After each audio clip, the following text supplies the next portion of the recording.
आज हम शुरू कर रहे हैं आगे का चैप्टर। और जो आगे का चैप्टर है हमारा, आगे का जो क्वेश्चन है, सॉरी चैप्टर नहीं, क्वेश्चन नंबर 4 है। Right the emergency power of the president, मतलब कि राष्ट्रपति की आपातकालीन शक्तियों का को हमें एक्सप्लेन करना, मतलब कि ऐसा क्या होता है जब प्रेसिडेंट, इमरजेंसी लग जाती है देश में, जब आपातकाल लग जाता है तो राष्ट्रपति के पास कौन कौन की शक्तियाँ होती है। तो the president may be declare emergency in the country in the case of external aggression, अगर आंतरिक झगड़े हो रहे हैं या एग्रीशियन है तो जो है देश में आपातकाल घोषित करने की शक्ति जो है वो राष्ट्रपति के हाथ में होती है। Internal armed uprising, constitutional failure in the stage और फाइनल क्रिसिस, अगर संविधान फेल होता नजर आ रहा है या वित्त को लेकर, मतलब कि फाइनेंशियल कोई इमरजेंसी, वित्त को लेकर के कोई क्रिसियस हो गया, कोई समस्या आ गई है, तो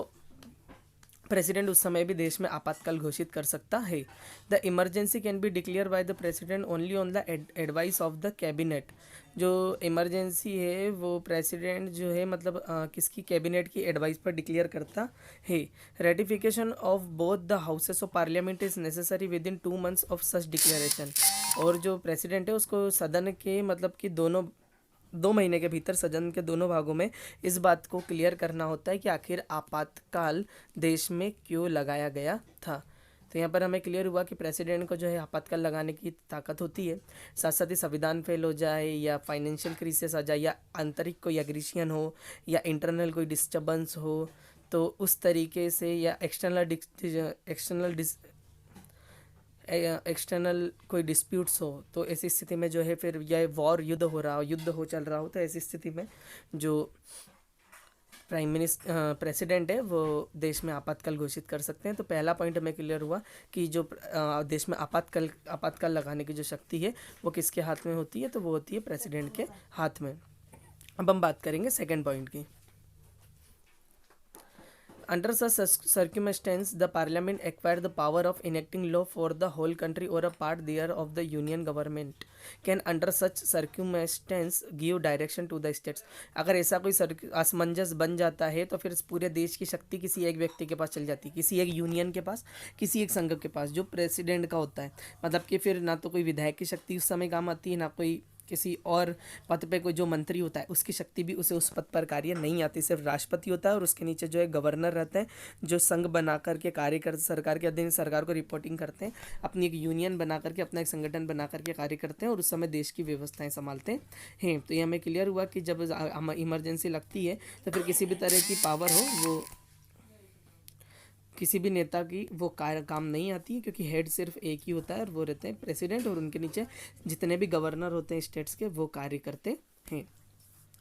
तो ये पहला पॉइंट हमें यहाँ क्लियर हुआ। अब हम बात करेंगे सेकेंड पॉइंट की। From the report of the governor और from any other sources when the president has reason to believe that the administration of a state is not running as per the provision of the constitution, अगर report के अनुसार governor को ऐसा लगे कि कहीं ना कहीं जो प्रशासकीय कार्य है या जो भी स्टेट में जो भी कार्य चल रहा है वो संवैधानिक तरीके से नहीं चल रहा है,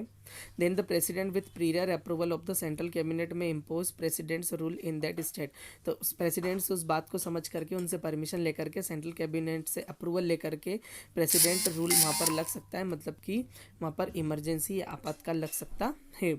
प्रेसिडेंट रूल लग सकता है, अप्लाई हो सकता है। Approval of the both of the houses of parliament is necessary of any such declaration with in 2 months of such declaration. जब भी देश में आपातकाल घोषित किया जाता है या किसी राज्य में आपातकाल घोषित किया जाता है तो जो 2 महीने होते हैं उसके अंदर अंदर पार्लियामेंट में जो राष्ट्रपति है उसे क्या करना होता है, उस रिपोर्ट को वहाँ पर सबमिट करना होता है कि किस कारण से, आखिर क्या कारण था जिसके कारण देश में आपातकाल लगा था या लगाने की स्थिति आई या देश में आपातकाल लगाना पड़ा। मतलब कि देश के सभी नागरिक एक समान है, आप जो भी मतलब बड़े फैसले उठा रहे हैं उसको आपको जो है जनता, आम जनता के सामने और जो है उससे क्लियर करना पड़ेगा कि आखिर ऐसा आपने कार्य क्यों किया है। तो क्लियर हुआ कि जो गवर्नर है वो रिपोर्ट देते हैं अपने अपने राज्य की, और अपने अपने राज्य की रिपोर्ट के अनुसार जब लगता है कि संविधान फेल हो रहा है या कॉन्स्टिट्यूशन के तहत कार्य नहीं मिल रहा है तो फिर प्रेसिडेंट कैबिनेट से अप्रूवल करवा के जो है फिर वहाँ प्रेसिडेंट रूल लग जाता है, और फिर अप्रूवल होने के 2 महीने के जब जिस डेट से लगी है इमरजेंसी तब तक से अप्रूवल लेकर के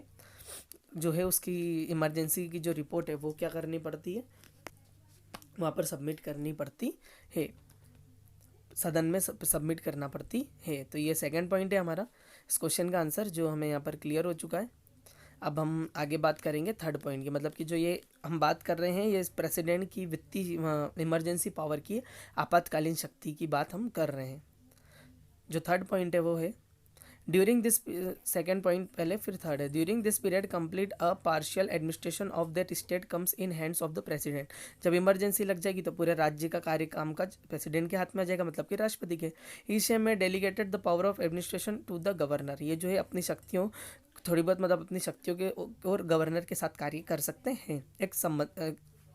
कड़ी के रूप में। During such period the power of farming laws vest in the parliament, और उसी समय जो फार्मिंग है नियम है वो पार्लियामेंट में लागू रहेंगे। During this period the governor enjoy all the administrative powers, और जितनी भी मंत्री की शक्ति होती है वो गवर्नर के हाथ में ही होती है। Powers of the state save the powers of the high court, और जो स्टेट है वो सुरक्षित रहती है हाई कोर्ट के हाथ में, वही गवर्नर। अब थर्ड पॉइंट है when the president reason to believe the severe financial emergency has arisen in the country. अगर हम देखें जो प्रेसिडेंट है वो मतलब उन्हें बिलीव हो गया कि जो सेवियर फाइनेंशियल इमरजेंसी है वो देश में लगनी है, ही शी में impose financial emergency in the country, तो वो क्या कर सकते हैं फिर देश में वित्तीय आपातकाल लगा सकते हैं। तो ये यहाँ पर क्लियर हुआ हमें कि किस तरीके से आपातकाल देश में लगता है और किस तरीके से देश में आपातकाल होता है, मतलब कि फाइनली जो है मतलब देश में किस तरीके से आपातकाल लगेगा।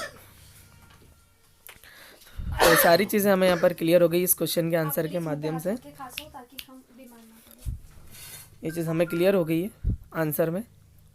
कि जो राष्ट्रपति है उसकी आपातकालीन शक्तियाँ क्या क्या होती है और किन किन समय वो उनका उपयोग कर सकता है। और जब देश में आपातकाल लगता है तो जब कोई भी वर्ग नेता कार्य ना कर रहा हो तो ऐसे में गवर्नर कार्य करता है, और देश में कई तरह की इमरजेंसी लगती है, फाइनेंस को लेकर के भी हो सकती है, इकोनॉमी को, कॉन्स्टिट्यूशन के फेलियर होने पर भी जो है इमरजेंसी लग सकती है।